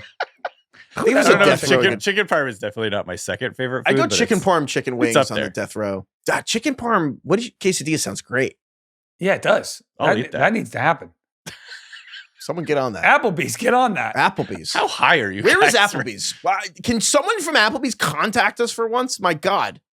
I know, for real. Sponsor our waivers episode every week. Anyway, Mike says the classic combo. So the classic combo, there's mutts sticks, quesadilla, boneless wings, chips, salsa, and spinach dip. How many calories I knew it was are calories. in that Applebee's classic appetizer combo?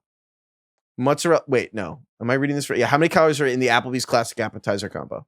Which is what? Mozzarella sticks, quesadilla, boneless wings, chips, salsa, spinach dip. How many? Jesus. calories? Okay, wait. Okay, wait. How many items is it? So it's 4 or it's 5? like a classic combo. It's not. I don't think it's a full. It's order like a of each. sampler. It's a sampler. Yeah. Okay. Mozzarella sticks, quesadilla, boneless wings, chips, salsa, spinach dip. I like the way Heifetz says, he says mutz. Mutz What did I sticks. say? Mozzarella. You say Mutz? mutz sticks. What do you Mozzarella. say? Mott's? Yeah. You almost say it more Italian. Mozzarella. I'm from New York. Yeah. Are you supposed to say mozzarella? It's mozzarella. Well, there is an O. I say mozzarella. M-O-Z-Z. I'm gonna go with me on this for once. I think yours is like cooler in New York accent, but I think it is mozzarella. I think I'll in just most of say America, mozzarella. people say mozzarella. Like Tony Mozzarella. Soprano probably says mozzarella. Yeah, but I learned it from Italians. No, that's what I'm saying. Like you're probably saying it the cooler way, but I would say more people say mozzarella. Yeah, it's when you're around people who call It's like red sauce Heifetz, do you- gravy. Yeah, gravy. You say Oh. mozzarella. Do you Okay. just call pizzas pies? Let's No, go but get a that's pie. Great. No, but that's a good call. I love that. That's We're like- gonna go down and get a pie. I'm walking here. I know. I wish I You get could a earnestly slice. say that. get a slice. You get a slice. That's a real thing. Saying pie is cool. It's like calling a movie a picture. I'm like, Yeah, like that's awesome. Scorsese's like, oh, let's go see a picture. That's just the best. That's a good one. Okay, how many calories in this sampler? I have a number in my head. I'm just gonna say it. So you guys ready? Oh God. You want me to say it one more time? No, I think we can just guess. All right. 3, 2, 1, 5. 3,200. Oh, What'd you say, Craig? 3,200. What is that? A lot or a little? You said 3,200. I said It's a lot. 5,000. What'd you say, DK? No, I mean it might be right, but it is a lot. 5,000's wrong. I said just- 1,500. Oh, 5,000's you crazy. have little faith, DK. Not you, naive little boy. I just realized 1,500? I'm way off. 3,200. I just like that for some reason. The answer is 2,250. It's pretty. Ah! Did you say 2,300, Craig? 32. Oh, well, he wins. Wait, no, DK Okay, wins. hold on. Let's do the math. We don't have to 'Cause do it's math. close. He won. What did you say, Craig? 32. You said 1,500, right? Yeah. So you're like 750 away. I'm like 950 away or something. Okay. No. DK won. What was the answer? Was 2,250? Yeah, DK won. No, I know. I'm saying I'm That's what he 950 away. DK 750 away. So he wins. Yes. All right. I guess you're not so naive. I guess you know your anytizers. Buddy, when you turn 40, you start counting calories. So, How many calories are in the quesadillas you eat every day? I don't That's know, like the one 600 item or you eat. 700, something like that. Okay. I only eat 3 tortillas. So I do like 1.5 quesadillas. And they're small tortillas. Okay. So they're not like small, they're like medium. So they're not like, I'm not like eating the giant tortilla. You do one tortilla on top of another one to make a quesadilla, and then you do another single Fold tortilla it. that you fold in half. And I also use these things I found at Costco, which I highly recommend, were the ones that like the raw quesadillas that you like cook on the stove or in the oven. Oh, I Can I don't ask know you- those. wait, Sorry, so not you quesadillas, tortillas is what I Why meant. don't you use the big tortilla? We use 3 small ones instead of one big one? Doesn't that kind of net out to be the same or no? Probably. pan Who issue? knows? Pan Just size issue? Yeah, yeah. Oh, you know, it's one of my favorite life lessons ever. My chemistry teacher with the pot roast. I'll spare you one day. One day, I'll tell you. Maybe It's over a great Guinness. life lesson. It's a great life lesson. Mr. Salvia. It's an incredible life lesson. Damn, I got Fanin. If the people, you get fan. Got Matsuki. Craig, you're next. Matsui. Am I going long term or next week? Tight end, like kind of both. I think if we're telling the truth, I have an answer for week 2, and then I have an answer for somebody I'd want to bet on long term. if let's say you have George Kittle, what would you do? Because I think the truth is you're trying to get the long term one and just fucking pray that they do next week too. But If I wanted to do long term, I guess I would maybe pick Brenton Strange on the Jags, who had 4 catches for 60 yards. He played about 80% of the snaps. All good numbers. He was a guy who got a lot of hype out of camp. It was going to be him or a man that is truly like irrelevant. And he is a Jag, even though he's not on the Jags, this guy. But he's one of those guys who just like nobody will have him the entire year, but he'll end up like having 6 touchdowns. Juwan Johnson had 11 targets, 8 catches, 75 yards for the Saints this week. He played 99% of snaps.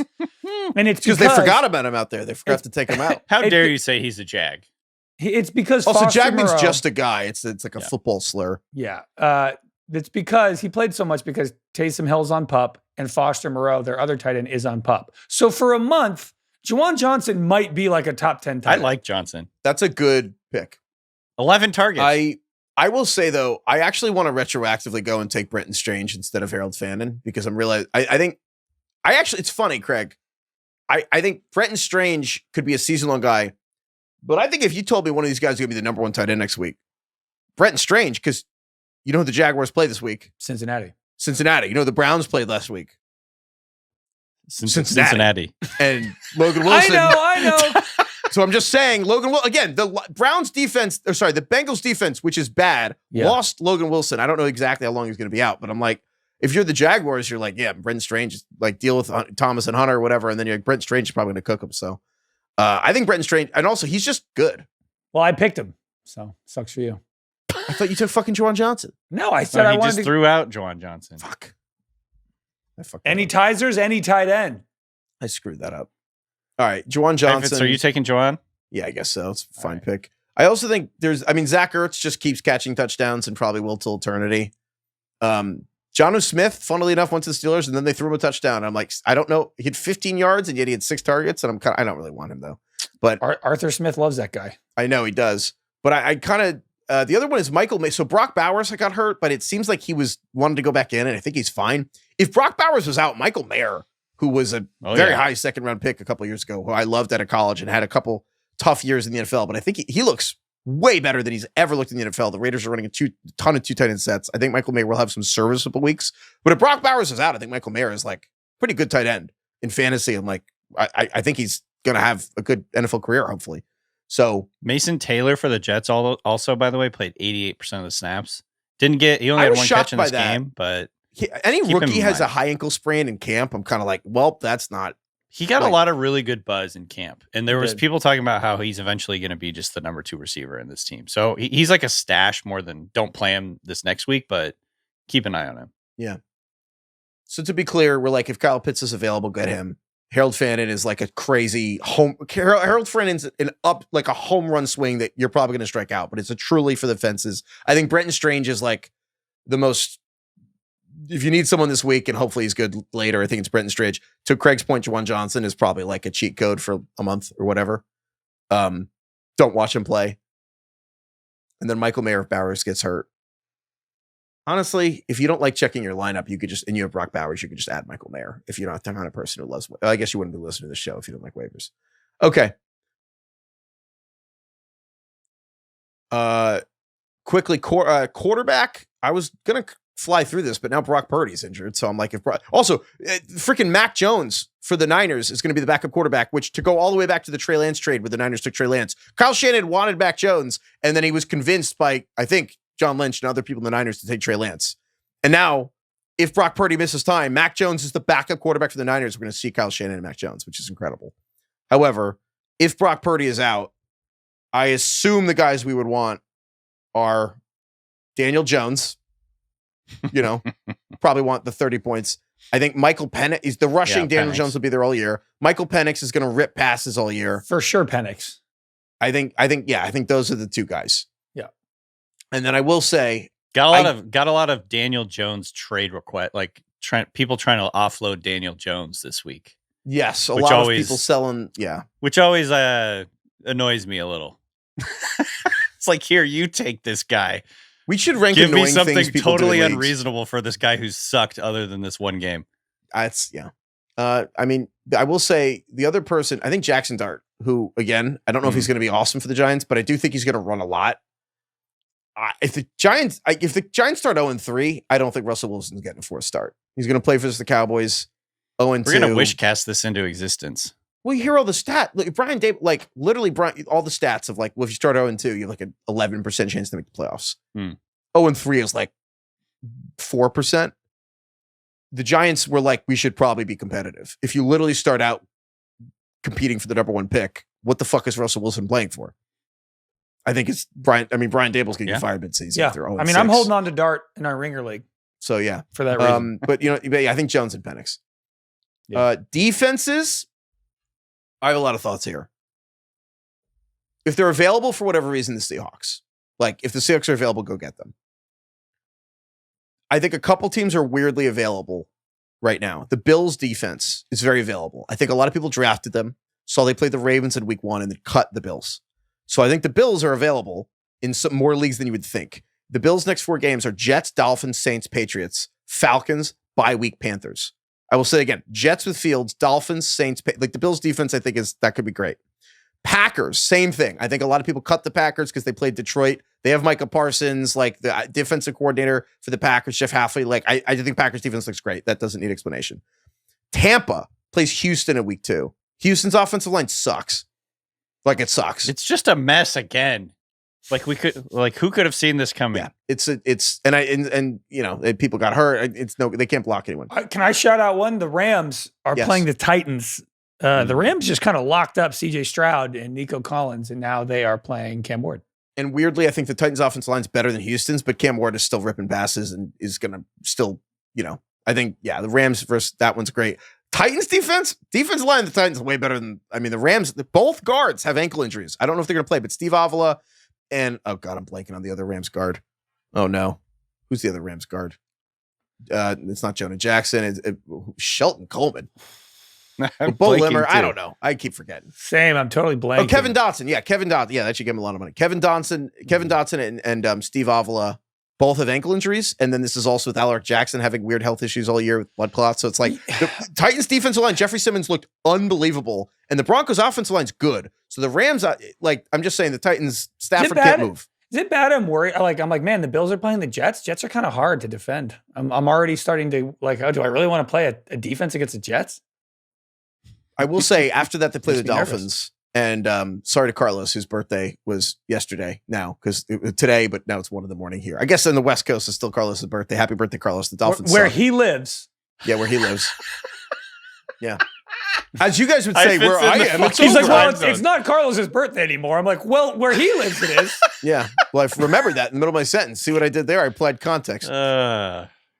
Let's take a quick break to talk about HubSpot. This episode is brought to you by HubSpot. Did you know that most businesses only use 20% of their data? That's like leaving most of your fantasy roster on the bench or drafting 1/5 of a team. Point is, it's going to be pretty hard to win unless you have HubSpot. Their customer platform gives you access to the data you need to grow your business. The insights trapped in emails, call logs, transcripts, because when you know more, you grow more. Visit HubSpot.com today.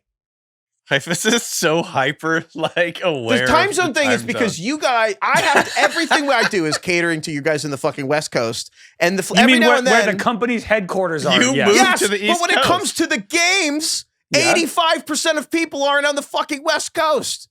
85? 85%? Well, if you include Mountain Time, aren't on the West Coast. Okay. You can't do that. So you're taking 75% of the country. 200 million people live in Eastern or Central time zone, I believe. I think we should just count the Eastern time zone, which is 47%. Yeah, but Eastern and Central, because the Central is noon kickoff, which is afternoon. I just don't know why you say morning games. He's moving the goalposts into the Central. I just don't like the phrase morning games. No, I try not to say 1 o'clock. I say what am I games. supposed to say? This is our reality, Heifetz. Here's the thing, Heifetz. When I say morning games, everybody knows what I mean. Don't they? Because if you live on the East Coast, you go, oh, that just means the earliest games. You know what? You're right. It probably just triggers me because of the amount of West Coast timing on this company. Yeah, it probably just triggers me. What time is it You there? want to talk about bias at this company? Everybody we've ever hired, except for me and DK, is from the fucking Northeast. All right? That's the real bias. Everybody's from fucking Boston and New York. How many West Coast fans do we have at the Ringer? 4. So eat that. Yeah. Do we have a single Lakers fan at the Ringer? Trying to figure out what Kai Grady produces this fucking show. He's a Lakers fan. He's from Texas. I'm just saying. Well, that's weird. We don't have my problem. We don't have many people from the West Coast at the Ringer. So look, man, you thinking there's a West Coast bias is absurd. I just live on the West Coast. I didn't say West Coast bias. I said sports. I don't give a fuck about the West Coast bias. I'm talking about time zones, Craig. I don't give a fuck about where people are fans from. I'm talking about every single time ever. You get so upset when we talk about the morning games. I speak about my life in the context of the time zone in which I'm living. I get triggered when we talk about, you know what? I like that he tried to include the mountain time zone. Get the fuck out of here. That was really aggressive. I'm like, so you just get 80% of the country? Hold on. U.S. population by time zone. I love this. And I'm not arguing. Eastern time zone's half the country, and then Central is a third. I'm not arguing there's more people in the West Coast. I was right. Oh, no, if you include Mountain Time Zone, fine, 7%. But Pacific Time Zone's 16%. No, so that's right. 85% is not Pacific Time Zone. I don't know who you're arguing against, but the straw man, you're beating him right now to death. I'm saying you get mad when we reference West Coast time zone, and I don't know why. We live here. I've lived here for 36 years. Heifetz is the reality that I know. Morning early, it's all right. People get it. All right, yeah, maybe. The emails will look. It's either gonna just bombard me or I don't. It's you never know. Well, 85% of the emails are gonna agree with Heifetz because they live. It's one of those issues where I'm gonna find out the truth very quickly on East Coast time. I'm gonna find out. I don't even have a strong opinion. You do. I'm just I just say. Yeah, I'm totally admitting Craig that I'm ever corrected you when you say something in the East Coast time? Say again? Has Craig or I ever corrected you when you say something in context of the East Literally Coast? every time I've ever we talk about anything we've ever scheduled ever is in West Coast time. I have to convert every time ever. Again, everybody who works on this show and the entire company's on the West Coast. Yes. So, the studios we book are on the West Coast. I am trying to be as honest as I possibly can. I don't complain about that. You do. It just all builds the time. up. No, it builds up like pebble.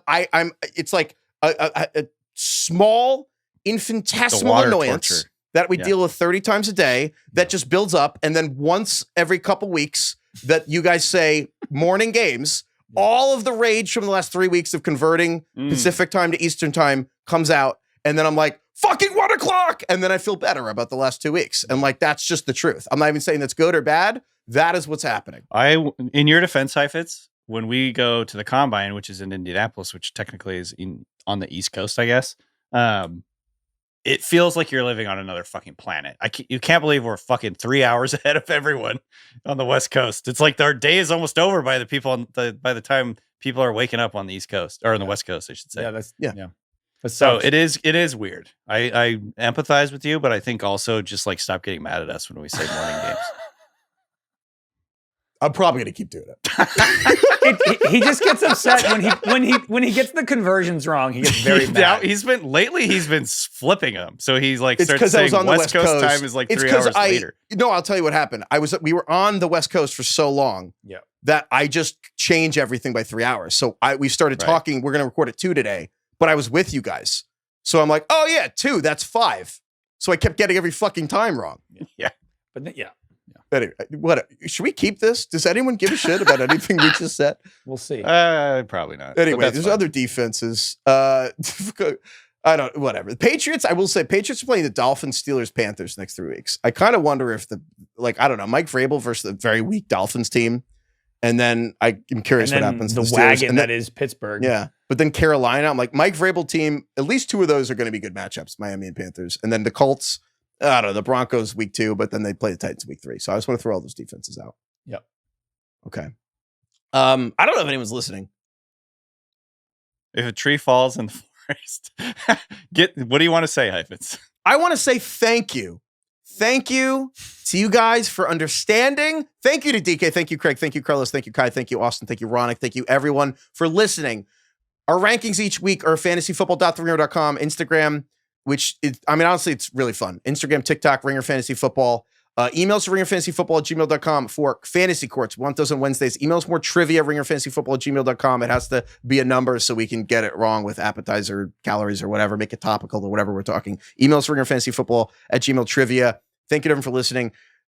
Email us what you think about the time zone thing. I know I'm like probably mean. I'm just being honest. Like I talk about it because it bothers me a little bit every day, and then every couple of weeks it boils over. Like that's the truth. We have to suffer the wrath of that every 2 weeks.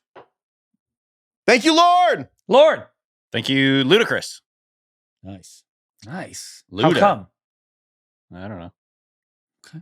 Because I thought this was a ludicrous conversation, maybe. Or we were talking about Applebee's wings. Ludacris owns a wing spot in Atlanta. Does he? There we so. go. Maybe I knew that.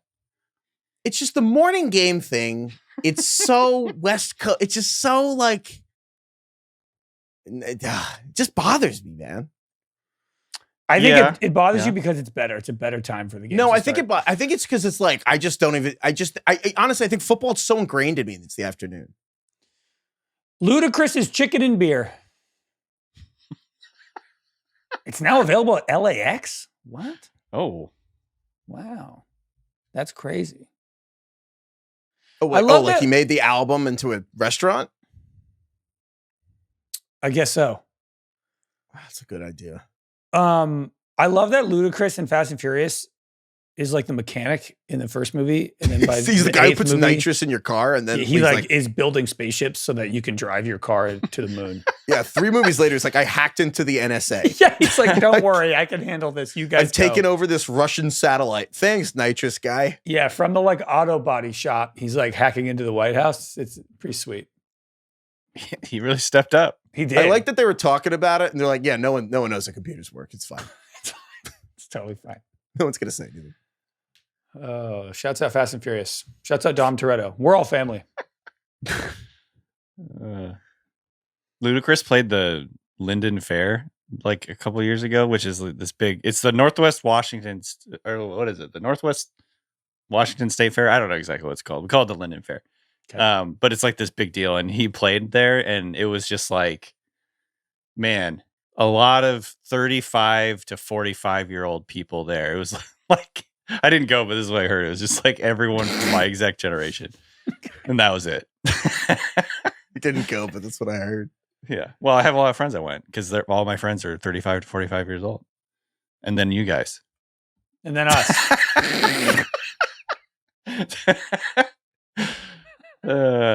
You keep me young.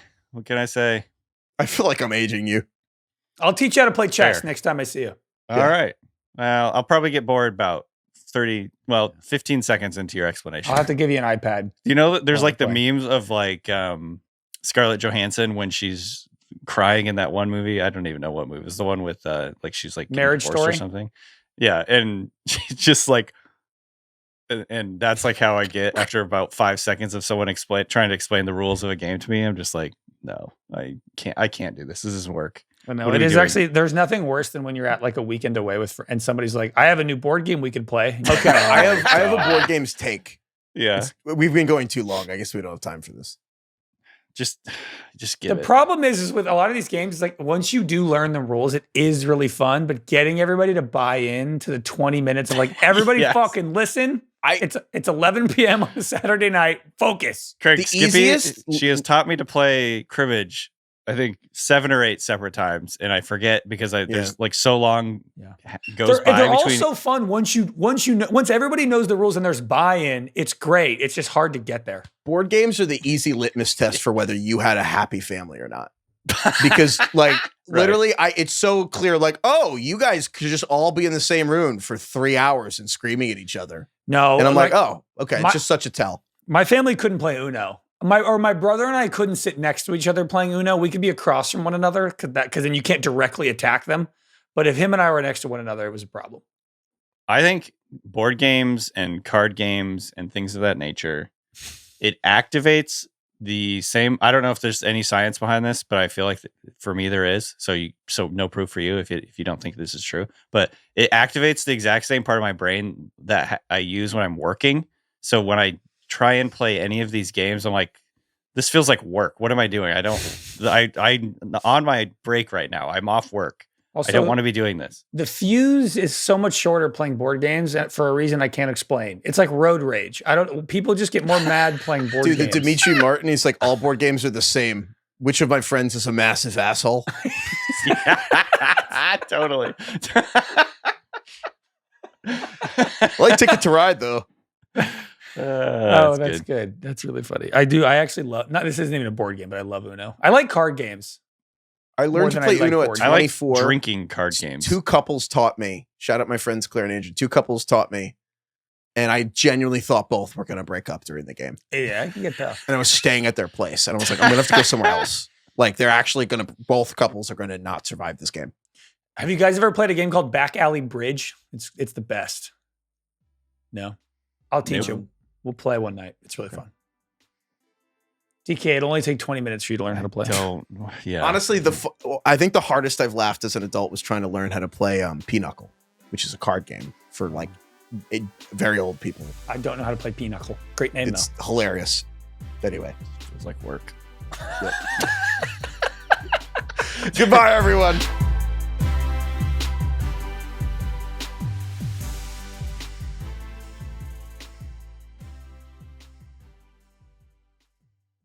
Must be 21 plus and present in select states. For Kansas, in affiliation with Kansas Star Casino, or 18 plus and present in D.C., Kentucky, or Wyoming. Gambling problem? Call 1-800-GAMBLER or visit rg-help.com. Call 1-888-789-7777 or visit ccpg.org/chat in Connecticut or visit mdgamblinghelp.org in Maryland. Hope is here. Visit gamblinghelplinema.org or call 800-327-5050 for 24/7 support in Massachusetts or call 1-877-8-HOPE-NY or text HOPE-NY in New York.